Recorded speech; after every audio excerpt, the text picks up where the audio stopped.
আশা করি chicken curry আপনারা অনেকবার ট্রাই করেছেন, কিন্তু একবার এই পদ্ধতিতে ট্রাই করে দেখুন।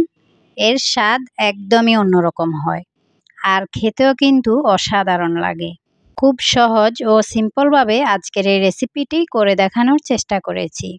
আর সাথে থাকছে অবশ্যই ছোট ছোট tips and tricks. By the way, আমি রুমিজ রেসিপি থেকে রুমি।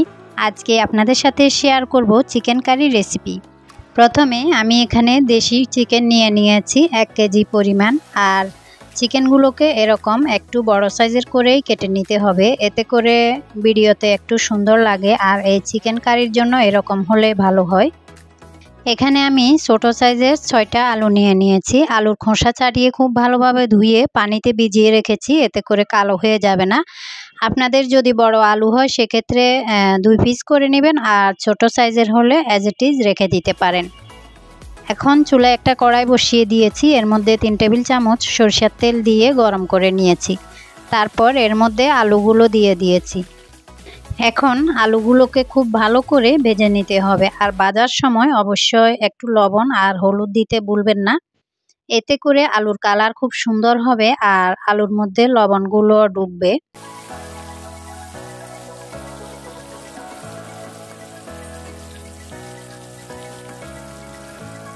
আলুগুলো হালকা লাল লাল করে ভেজে নিয়েছি। এখন তেল ঝরিয়ে উঠিয়ে নিব, তবে খুব বেশি একটা ভাজার দরকার নেই, 60% কুক করে নিলেই হবে। এখন এই একই তেলে আমি চিকেনগুলো খুব ভালো করে ভেজে নিব। আচ্ছা, এই চিকেনগুলো তেলের মধ্যে প্রথমে ভেজে নেওয়ার কারণ হচ্ছে, তাহলে এই তেলের মধ্যে চিকেনের ফ্লেভার খুব সুন্দরভাবে ছড়িয়ে যাবে। এতে করে আমরা যখন এখানে মশলা কষাবো, সব মশলার মধ্যে চিকেনের ফ্লেভার ঢুকবে। আর এতে করে চিকেনগুলো যখন ভাজবেন, চিকেনের যে আলাদা একটা গন্ধ থাকে সেটাও থাকবে না। আমার আম্মা কিন্তু এভাবে বেশিরভাগ চিকেন রান্না করে থাকেন আর কি, খুব টেস্ট হয়। তো এখন চিকেনগুলোকে আমি তেল ঝরিয়ে উঠিয়ে একটা সাইডে রেখে দিচ্ছি। এবার এই একই তেলে আমি চিকেনগুলো রান্না করব। এখানে দিয়ে দিয়েছি 2টা তেজপাতা। তারপর দিয়ে দিচ্ছি আমি এখানে হাফ কাপের মতো পেঁয়াজ, একদম ছোট ছোট কুচি কুচি করে নিয়েছি। আর এই চিকেন কারির জন্য এরকম পেঁয়াজ দিলে খুব ভালো হয়, আপনারা চাইলে লম্বা করেও দিতে পারেন। এখন এই চিকেনগুলোকে নরম করে বেশ কিছুটা সময় নিয়ে নরম করে ভেজে নিতে হবে। এই ফাঁকে চলুন আমরা চিকেনটা ম্যারিনেট করে আসি। এবার এর মধ্যে দিয়ে দিচ্ছি 1.5 টেবিল চামচ পরিমাণ টক দই, হাতে বানিয়ে নিয়েছি, খুব ভালোভাবে ফেটিয়ে এর মধ্যে দিয়ে দিয়েছি। এখন এই চিকেনের মধ্যে আমি কিছু গুঁড়ো মশলা অ্যাড করব। প্রথমে দিয়ে দিচ্ছি 1 চা চামচ লাল মরিচের গুঁড়ো, 2 চা চামচ জিরের গুঁড়ো, আর হাফ চা চামচের মতো গরম মশলা গুঁড়ো, হাফ চা চামচ ধনিয়া গুঁড়ো। এবার সব কিছুকে খুব ভালোভাবে আমি মেখে নিব আর কি। আচ্ছা, এবার বলে রাখি, এই চিকেনের মধ্যে টক দই দেওয়ার কারণে 2টা কারণ আছে। প্রথমত হচ্ছে চিকেনটা একটু রিচ হয়, আর হচ্ছে চিকেনটা অনেক বেশি সফট হয়।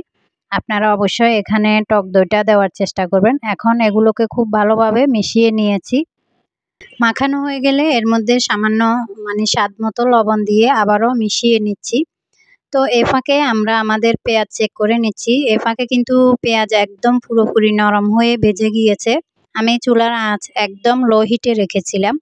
এখন এর মধ্যে দিয়ে দিচ্ছি 2 চা চামচ পরিমাণ আদা বাটা আর হচ্ছে রসুন বাটা একসাথে দিয়ে আবারও নেড়ে চেড়ে খুব ভালোভাবে ভেজে নিব, যাতে করে আদা রসুনের কাঁচা গন্ধটা না থাকে।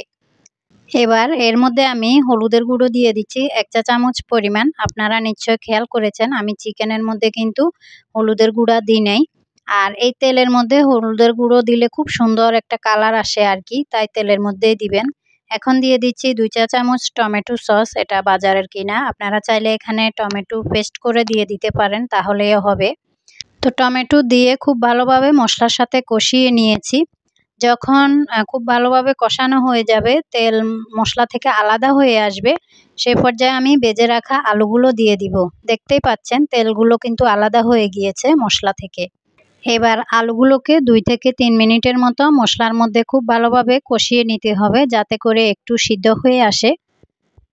তারপর এর মধ্যে আমরা ম্যারিনেট করা চিকেনগুলো দিয়ে দিচ্ছি। ব্যাস, আমাদের এখানে 90% কাজ কিন্তু কমপ্লিট। এখন আর খুব বেশি একটা সময় লাগবে না আমাদের চিকেন রান্না করতে আর কি। এখন চিকেনটাকে মশলার মধ্যে খুব ভালোভাবে মিশিয়ে নিতে হবে। যত মিশাবেন দেখবেন চিকেনের কালার খুব সুন্দর আসবে। তো কষানো হয়ে গিয়েছে, এর মধ্যে আমি গরম মশলা দিয়ে দিয়েছি, আমি দিতে ভুলে গিয়েছিলাম। দারচিনি, এলাচ, তারপরে গোলমরিচ এগুলোকে দিয়ে নেড়ে-চেড়ে মিশিয়ে দিচ্ছি। আচ্ছা, আপনারা শুরুতেই চিকেনের মধ্যে পানি দিতে যাবেন না, এতে করে মশলাগুলো খুব ভালোভাবে কষানো হবে না আরকি। তো পুরোপুরি চিকেন মশলা কষানো হয়ে গেলে আমি এর মধ্যে পরিমাণ মতো জলের পানি দিয়ে দিয়েছি। আমি এখানে গরম পানি দিয়েছি, আমি আমার পরিমাণ অনুযায়ী দিয়েছি। আপনারা যে যেমনটা খাবেন কমিয়ে বাড়িয়ে দিয়ে দিবেন। তো একটা বলক আসলে আমি এটাকে ঢাকনা দিয়ে ঢেকে মিডিয়ামের থেকে একটু লো আছে এটাকে সিদ্ধ করব। আলু চিকেন সিদ্ধ হওয়া পর্যন্ত আরকি। ৮-১০ মিনিট পর আমি ফিরে আসলাম। দেখুন কালারটা কতটা সুন্দর হয়েছে, আশা করি দেখে বুঝতে পারছেন। আমি গ্যারান্টি দিয়ে বলছি এটা আপনারা একবার ট্রাই করে দেখুন, এর স্বাদ কিন্তু অসাধারণ লাগবে আপনাদের কাছে, একদমই অন্যরকম।